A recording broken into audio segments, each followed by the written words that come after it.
ജയിക്കാനായി പുതിയ തന്ത്രം മെനയുകയാണ് സുരേന്ദ്രനും ശ്രീധരൻപിള്ളയും.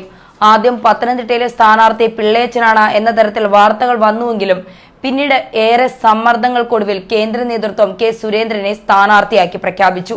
അന്നു തുടങ്ങി സുരേന്ദ്രനും പിള്ളയച്ചനും രണ്ട് തട്ടിൽ ആണെന്ന തരത്തിൽ വാർത്തകൾ വരുന്നത്. എന്നാൽ അതൊക്കെ ശത്രുക്കളുടെ കണ്ണിൽ പൊടിയിടാനുള്ള തന്ത്രങ്ങളാണ് എന്നാണ് അടുക്കളയിൽ നിന്ന് അരങ്ങെത്തുന്ന രഹസ്യം. ശബരിമല മുഖ്യ തെരഞ്ഞെടുപ്പ് വിഷയമോ എന്ന പ്രശ്നത്തിലായിരുന്നു ഭിന്നതയുടെ തുടക്കമെന്ന് പറയുമ്പോൾ ആ പ്രശ്നം മറനീക്കി പുറത്തു വന്നിരിക്കുന്നു. സംസ്ഥാന പ്രസിഡന്റ് PS ശ്രീധരപിള്ളയും ജനറൽ സെക്രട്ടറി കെ സുരേന്ദ്രനും ഏറ്റുമുട്ടിയത് ഈ തിരഞ്ഞെടുപ്പിലെ ഏറ്റവും പ്രധാനപ്പെട്ട ചർച്ചാ വിഷയം ശബരിമലയാണെന്നും പത്തനംതിട്ടയിലെ സ്ഥാനാർത്ഥി കൂടിയായ സുരേന്ദ്രൻ അഭിപ്രായപ്പെട്ടപ്പോൾ ശ്രീധരൻപിള്ള തള്ളിയിരുന്നു. താനാണ് BJPയുടെ സംസ്ഥാന പ്രസിഡന്റ് എന്ന് ചൂണ്ടിക്കാട്ടിയ അദ്ദേഹം ശബരിമല മുഖ്യ പ്രചാരണ വിഷയമാക്കാൻ തീരുമാനിച്ചിട്ടില്ലെന്നും കൂട്ടിച്ചേർത്തിരുന്നു. വീണ്ടും വേണം മോദി ഭരണം എന്നതാണ് മുഖ്യ പ്രചാരണ ആയുധമെന്നും ശ്രീധരൻപിള്ള വ്യക്തമാക്കിയിരുന്നു.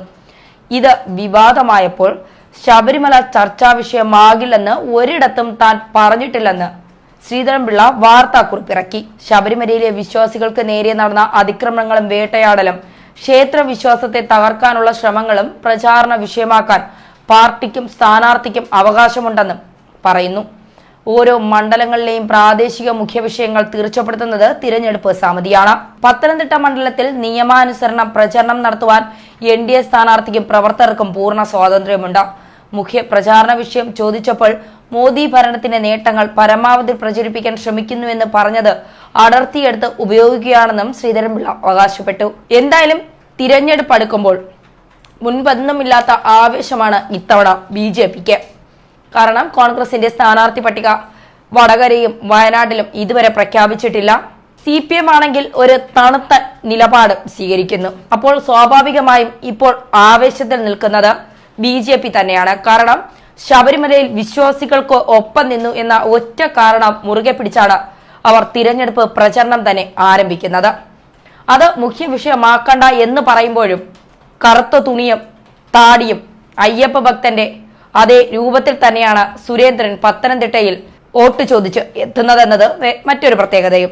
എന്തായാലും പിള്ളയച്ചനും സുരേന്ദ്രനും ഇപ്പോൾ രണ്ട് തട്ടിൽ എന്ന തരത്തിലാണ് വാർത്തകൾ വരുന്നത്. സ്വാഭാവികമായും അത് അങ്ങനെയാകും. കാരണം പത്തനംതിട്ടയിൽ സ്ഥാനം ഉറപ്പിച്ചു എന്ന മട്ടിൽ പിള്ള ഇരിക്കുമ്പോൾ അവിടെ പിള്ളയെ മാറ്റിയിട്ട് സുരേന്ദ്രൻ വരുമ്പോൾ ഭിന്നത സ്വാഭാവികമാണ്.